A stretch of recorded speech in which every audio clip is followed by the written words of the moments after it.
There are a few other things in the paragraph styles that I need to show you so you have better control over how your book layout works. Let me turn on the paragraph styles panel. Okay.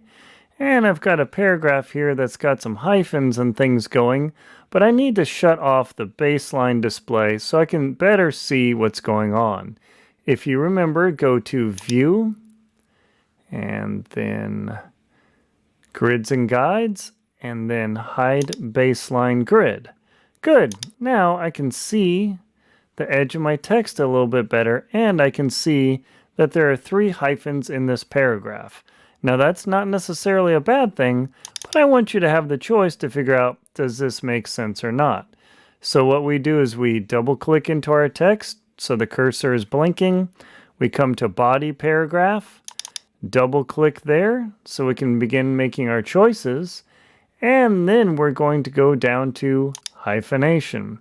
Now watch, when I click hyphenate and I shut that off, the whole book shifts because all those hyphenations were removed. If I turn on hyphenation again, eventually the whole book shifts back.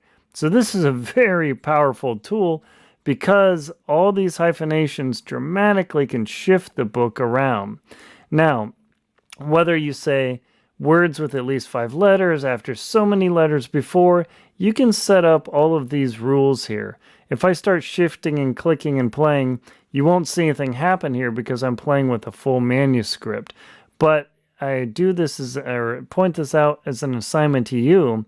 Take a small amount of text, place it into a document, and then play with the hyphenation and see what you get. This is a very personal style. And if you're not a major publication or house, there's no hard and fast rule as to what you need to do here.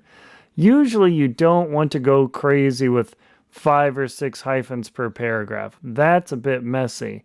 So it'd be better to go with fewer hyphens versus better spacing. Do you want to hyphenate a capitalized word? Hyphenate the last word of a sentence? Do you want to hyphenate across a column? You don't need to worry about that.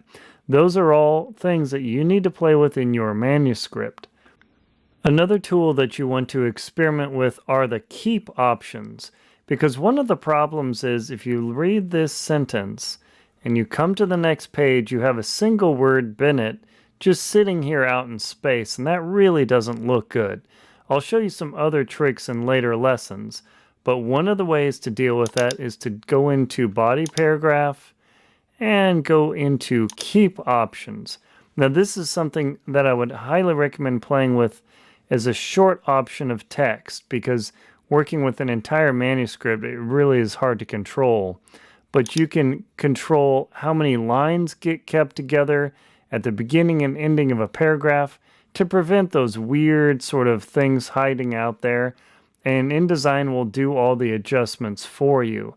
So that is a very powerful tool to cause or eliminate what's called orphans and widows, or just random text laying around.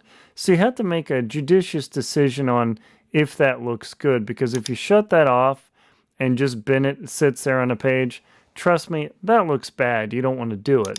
But you can always turn the keep lines together option, and whether you have 2 or 3 at the beginning, or 3 or 2 or 1 at the end, as you can see the changes happening here, this is something you have to play with. Now, do be careful, because once you start playing with this really shifts around your manuscript layout in the PDF.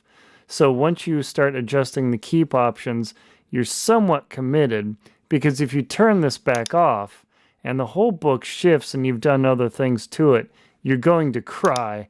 And I don't want you to do that. So it's something you've got to be cognizant of, is that sometimes it's really tough to prevent these orphans and widows from hanging out and just randomly cluttering up your book layout.